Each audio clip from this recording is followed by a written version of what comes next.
साथियों, Verma and company में आपका एक बार फिर से स्वागत है। मैं आपका अपना Amit Kumar Verma, founder Verma and company. जैसा कि हम सबको पता है कि कोरोना की वजह से पूरे देश में महामारी फैली हुई है और अर्थव्यवस्था बहुत डाउन हो चुकी है। इसी सबको देखते हुए हमारे माननीय प्रधानमंत्री नरेंद्र मोदी जी ने नया अभियान शुरू किया है जिसका नाम है आत्मनिर्भर भारत। उसी पे उन्होंने एमएसएमई के ऊपर काफी जोर दिया है, जिससे कि लघु और सूक्ष्म उद्योग जो कि बहुत छोटे लेवल पे काम कर रहे हैं उनको काफी तरह की सब्सिडी और प्रेरणाएं लेके आए हैं। आज हम बात करेंगे उन्हीं के बारे में। तो आज का हमारा टॉपिक है एमएसएमई। तो एमएसएमई में क्या होता है, जैसे कि सबसे पहले हमें पता होना चाहिए कि एमएसएमई है क्या। तो एमएसएमई की फुल फॉर्म मैं आपको बता दूं। एमएसएमई का मतलब है MSME। It means micro, small and medium enterprises. मतलब इसमें वो उद्योग जो माइक्रो लेवल पे, स्मॉल लेवल पे और मीडियम लेवल पे काम कर रहे हैं, उन सभी को मद्देनजर रखते हुए प्रधानमंत्री मोदी जी ने काफी सब्सिडी लेके आए हैं, काफी उनके लिए पैकेजेस लेके आए हैं। तो सबसे पहले बात करते हैं कि एमएसएमई में जो माइक्रो आते हैं, स्मॉल आते हैं और मीडियम आते हैं, वो हम कैसे कैटेगराइज करें कि कौन से उद्योग माइक्रो में आएंगे, कौन से स्मॉल उद्योग में आएंगे और कौन से मीडियम उद्योग में आएंगे। तो उसके लिए कुछ क्राइटेरिया बनाया गया है जो पहले कुछ और था, लेकिन अब उसकी डेफिनेशन चेंज कर दी गई है।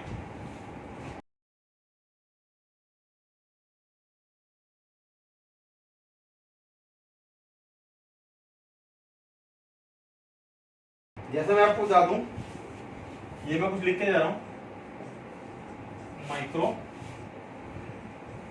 Small, medium. ये तीन कैटेगरी में उन्होंने बिजनेस को डिफाइन किया है, जिसमें पहले क्राइटेरिया था माइक्रो के लिए कि जिनकी इन्वेस्टमेंट 25 लाख तक है और ये मैन्युफैक्चरिंग में है और सर्विसेज में उनको अलग अलग किया गया था पहले कि मैन्युफैक्चरिंग अलग माना जाएगा और सर्विस अलग माना जाएगा। उसमें यह था, पहले जो था कि जिनकी मैन्युफैक्चरिंग जो इन्वेस्टमेंट है वो 25 लाख तक और सर्विस जिनकी 10 लाख तक है उनको माइक्रो में रखा गया था।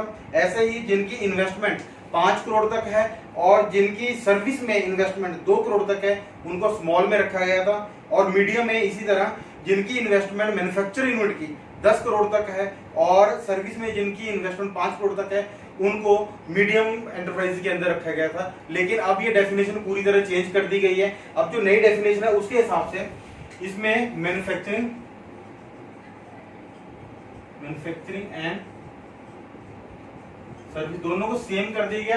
दोनों के लिए अलग अलग कैटेगरी नहीं रखी गई है, एक ही कैटेगरी रखी गई है। इसमें जो माइक्रो है, जिसकी टर्म इन्वेस्टमेंट 1 करोड़ से लेके 5 करोड़ तक इन्वेस्टमेंट है, उसको माइक्रो के अंदर रखा गया है।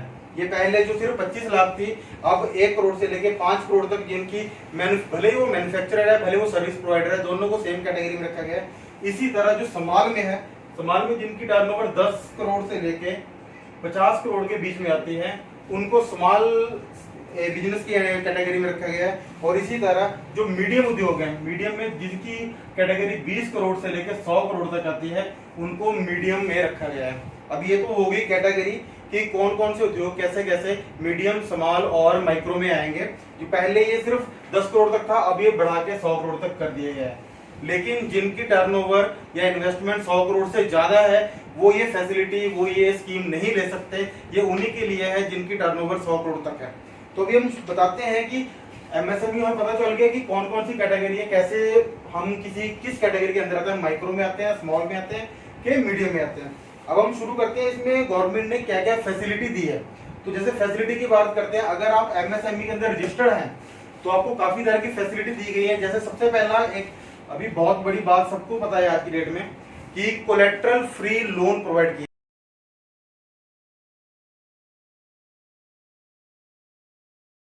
किया जाएंगे। मतलब कि आपको विदाउट एनी सिक्योरिटी आपको गवर्नमेंट की तरफ से, बैंक की तरफ से इजीली लोन मिल जाएगा। तो फर्स्ट कंसेप्ट है कोलेट्रल।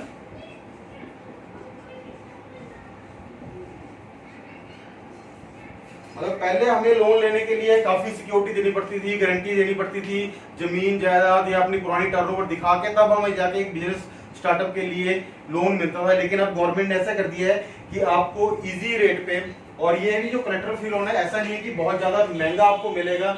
जो भी मार्केट में बैंक जो अदर लोन प्रोवाइड करते हैं, भले बिजनेस लोन है, पर्सनल लोन है, किसी तरह का लोन है, उससे सस्ते रेट पे आपको ये लोन हर बैंक में इजीली मिल जाएगा। इसके लिए अभी मोदी जी ने कह दिया है।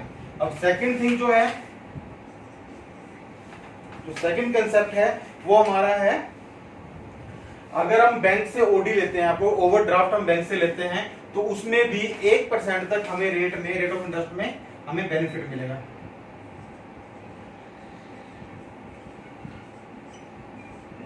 ओडी मतलब बैंक ओवरड्राफ्ट, हम जो बैंक से जैसे हम करंट अकाउंट खुलवाते थे, लिमिट ले लेते थे, उस पे जो हमें ओडी मिलती थी, अब उस पे जो है हमें डिस्काउंट मिलेगा 1% का एक्स्ट्रा डिस्काउंट जो हमें मिलेगा। उसके बाद थर्ड है, जैसे हम पहले कोई भी सर्टिफिकेशन लेते हैं, मान लो बंदा कोई काम कर रहा है, कोई नया, उसको कई सर्टिफिकेट चाहिए, ISO सर्टिफाइड करवाना है, उसने ट्रेडमार्क रजिस्टर कराना है, इसके लिए भी MSME के अंदर गवर्नमेंट काफी फैसिलिटी लेके आई है। अगर आप किसी तरह का जैसे ISO सर्टिफिकेट हम अप्लाई करवाते हैं, तो इसमें 100% जो फीस है वो गवर्नमेंट बियर करेगी। अगर आप MSME के अंडर रजिस्टर्ड हैं तो 100% तक सब्सिडी आपको मिलेगी।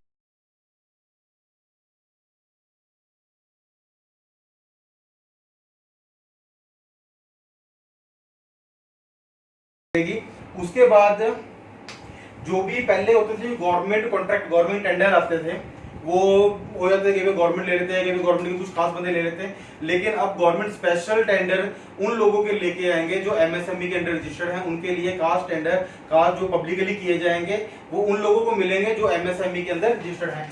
तो हम कह सकते हैं चौथा पॉइंट ये फैसिलिटी हमें मिलेगी कि गवर्नमेंट टेंडर MSME के लिए गवर्नमेंट लेके आ रही है, जिसमें कोई भी एक बिजनेसमैन, जो छोटा बिजनेसमैन है, वो काम करना चाहता है, बढ़ा के करना चाहता है, लेकिन उसके पास काम नहीं मिलता, कहां से ले, तो गवर्नमेंट स्पेशल उनके लिए काम भी लेके आएगी, गवर्नमेंट टेंडर भी लेके आएगी। उसी के बाद अगर मान लो आपने कोई अच्छा बिजनेस चल रहा है, आप कोई मैन्युफैक्चरिंग कर रहे हो, आप अपना पेटेंट रजिस्टर कराना चाहते हो, अपना ट्रेडमार्क, अपना पेटेंट है वो रजिस्टर कराना चाहते हो, तो उसमें भी MSME के लिए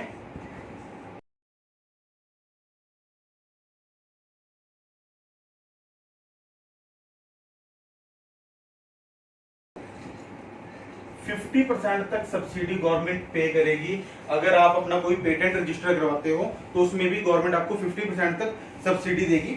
उसी के बाद आगे चलते हैं, जैसे अब बहुत बार होता है, लोगों को क्वेश्चन आते हैं कि चलो हमने लोन तो ले लिया बैंक से, अब लोन ले लिया, हमने रॉ मटेरियल भी खरीद लिया, सामान खरीद लिया, बना लिया, अब बेच भी दिया, लेकिन हमारे पैसे मर रहे हैं कि मतलब हमने जिनको सामान आके दिया वो 6-6 महीने, 4-4 महीने, 5 महीने हमारी पेमेंट नहीं दे रही और हमारा बिजनेस घाटे में जा रहा है, हमारे डेट्स मर रहे हैं, हमारा स्टॉक मर रहा है। तो उसके लिए भी MSME जो रजिस्टर, उनके लिए गवर्नमेंट एक फैसिलिटी दी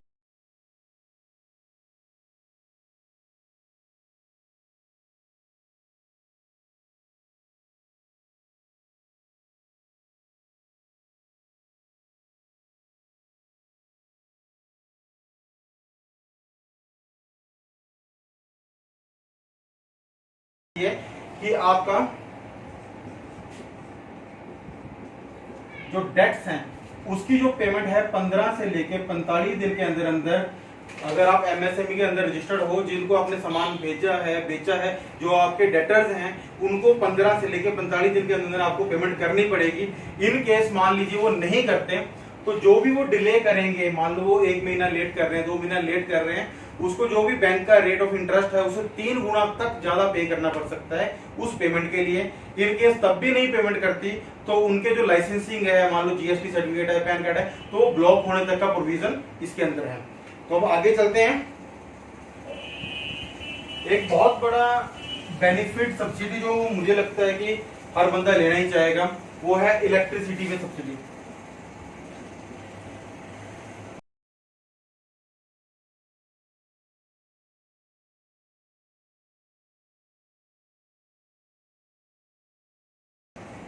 हाँ जी, अगर आप एक और बता दो, आप इंडस्ट्री लगा रहे हो, छोटे एक लघु उद्योग चला रहे हो, आप माइक्रो स्मॉल या मीडियम उद्योग के अंदर काम कर रहे हो, आपकी एक फैक्ट्री है जहाँ पे आप काम कर रहे हो, आपकी फैक्ट्री चल रही है, आपकी मशीनरी चल रही है, तो उसमें जो आपकी इलेक्ट्रिसिटी बिल आ रहा है उसमें भी गवर्नमेंट ने कुछ सब्सिडी दे रखी है, लेकिन उसके लिए आपको अपना MSME सर्टिफिकेट और एक एप्लीकेशन आपके जो भी बिजली महकमा इलेक्ट्रिसिटी डिपार्टमेंट है वहां जाके सबमिट करवाना पड़ेगा कि हम लोग एमएसएमई के अंडर काम कर रहे हैं, हम लोग एक छोटा उद्योग में काम कर रहे हैं और एमएसएमई के अंडर हम रजिस्टर्ड हैं, तो आपको वहां से भी सब्सिडी मिलेगी। तो जैसा कि मैंने आपको बताया कि इसके अंदर क्या क्या फैसिलिटी, किस किस तरह की सब्सिडी हम लोगों को मिलने वाली है। अब कुछ गवर्नमेंट ने मेरे लिए स्कीमें लॉन्च की हैं, उन स्कीमों के बारे में आपको बताता हूँ। जैसे स्कीम है, पहला स्कीम है कि उद्योग आधार memorandum,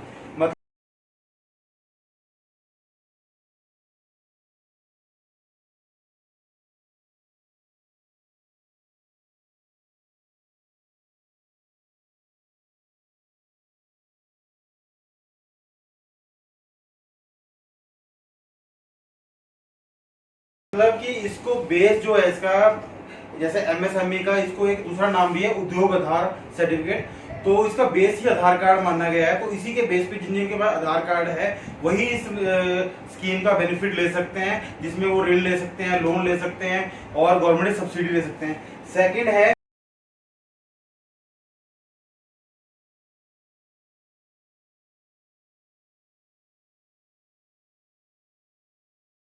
zero defect zero effect. It means कि ये उन उद्योगों के लिए है जो अपना सामान यहाँ मैन्युफैक्चर करके फॉरेन कंट्री, दूसरी कंट्री को एक्सपोर्ट करते हैं। इसमें ये कहा गया है कि अगर कोई भी हम सामान जो फॉरेन में एक्सपोर्ट करते हैं, अगर उसमें कोई भी डिफेक्ट या कोई भी इफेक्ट नहीं मिलता, किसी तरह को खराब नहीं निकलता, किसी तरह की वापसी नहीं आती, तो गवर्नमेंट कुछ स्पेशल सब्सिडी उन उद्योगों को देगी जिनका रिकॉर्ड अच्छा होगा और बाहर जिनका सामान अच्छे तरीके से एक्सेप्ट किया गया, जिनकी रिजेक्शन बहुत कम आएगी, उन लोगों को एक्स्ट्रा सब्सिडी जो है वो गवर्नमेंट की तरफ से दी जाएगी।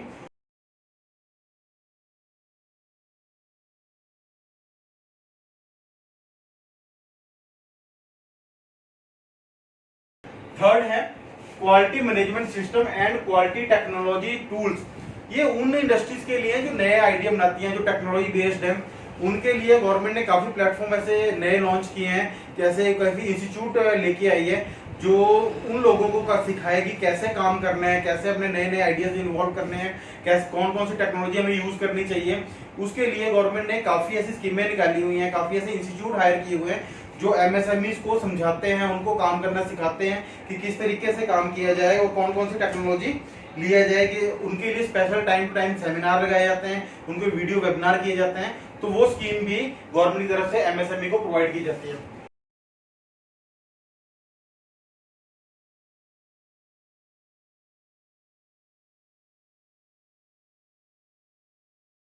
फोर्थ है ग्रीवियंस मोनेटाइजेशन सिस्टम, कि जो भी है, जो भी मान लो कंपनी, जो भी एमएसएमई कोई काम करता है, उसको किसी न किसी तरह की दिक्कत आती है, तो वो गवर्नमेंट ने एक शिकायत के लिए एक प्लेटफॉर्म बना रखा है, एक पोर्टल बना रखा है, जहाँ कोई भी बंदा अपनी कोई भी क्वेरी है, कोई भी दिक्कत है, वो उस पर डाल के उसके बारे में उसका सोल्यूशन पूछ सकता है। गवर्नमेंट ने ऐसा स्पेशल प्लेटफॉर्म बना रखा है, ऐसा पोर्टल बना रखा है।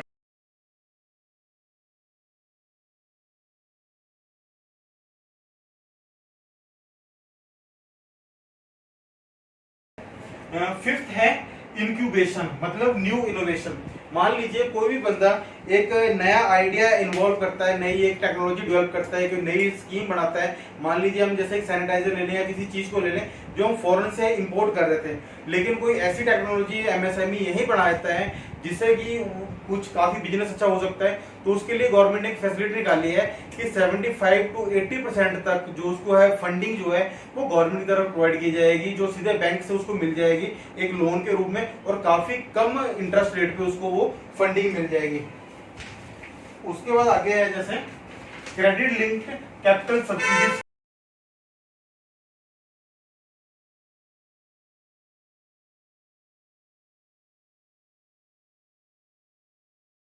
स्कीम।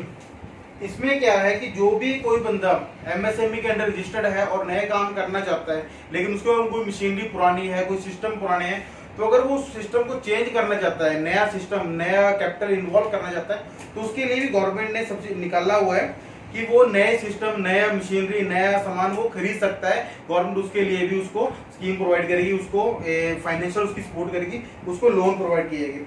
और एक स्पेशल गवर्नमेंट ने निकाला है वुमेन्स के लिए, वुमेन एंटरप्रेन्योरशिप।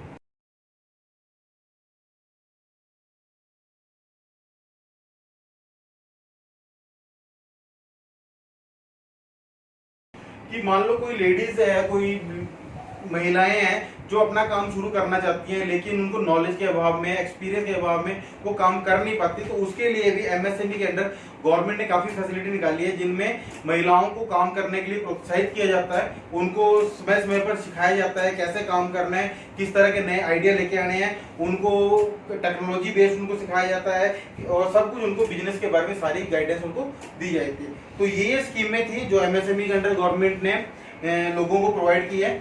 अब बात तो यह खत्म होती है कि ये एमएसएमई में मिलता है, लेकिन क्वेश्चन ये आता है कि हम एमएसएमई में रजिस्टर्ड कैसे हों। तो उसका रजिस्टर होना कोई बहुत बड़ी बात नहीं है, बहुत इजी सेटअप है। गवर्नमेंट की वेबसाइट पे जाके आप इजीली रजिस्टर हो सकते हैं। तो उसको रजिस्ट्रेशन के लिए डॉक्यूमेंट जो है वो सिंपल से डॉक्यूमेंट